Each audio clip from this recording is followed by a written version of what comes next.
Welcome back to Made by Nale. Thank you ever so much for subscribing, and I can't believe we're on 700 subscribers. I couldn't have done this without you.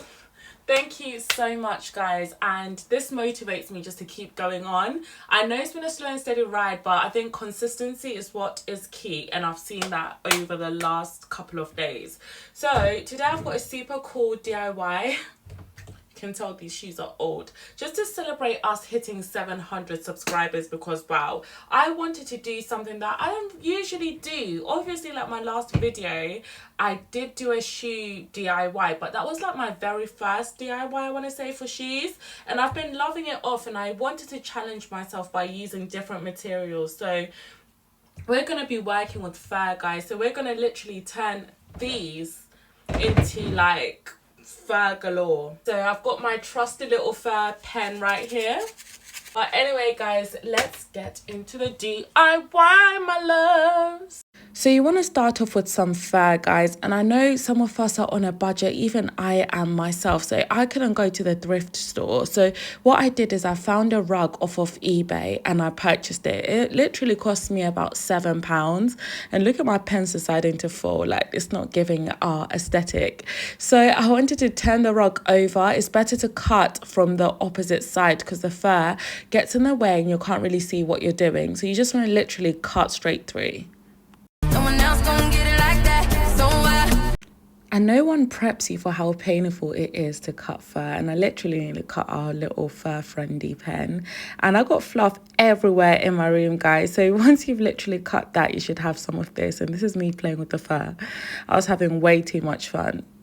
So once that's done, you should have two pieces like this, and you want to now be a gymnast and literally raise your leg and just pan out exactly where you'd like the fur to go. So I kind of use my shoes as well, just to understand where the strap is going to be. And this is me struggling with my pencil thing again, and I literally just wanted to see how it's looking. You want to do this first. So that fur was a bit too furry for me, so I decided to draw some squiggly lines like this, and I was going to cut the fur so that it has some more dimension and it's more like, I don't know what to say, like just more shorter. So that's exactly what I did, or slightly thinner, let's just say. So I just cut through. You should then have something that looks like this, and you want to get that leg back up, guys, and you want to measure. You see, you want to measure like this, where you might need some ankle support or some thigh support, because we're now going to put some elastic, and I'm going to show you how I did that.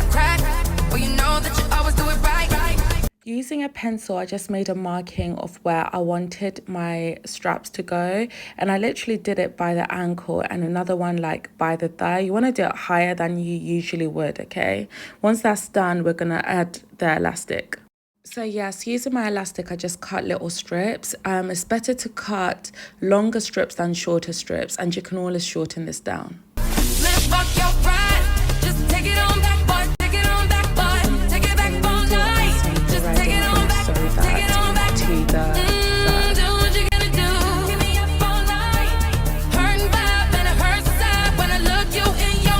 Now using a glue gun, I literally just done some glue dots all over that shoe, and I stuck my fur over that. You can use a different style glue, but this is what I had at home, so I just stuck that on top, and that is it, guys.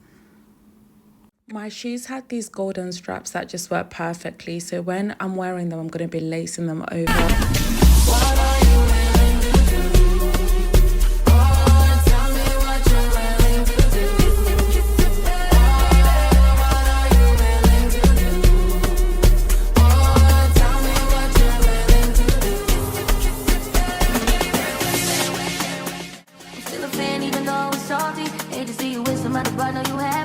do?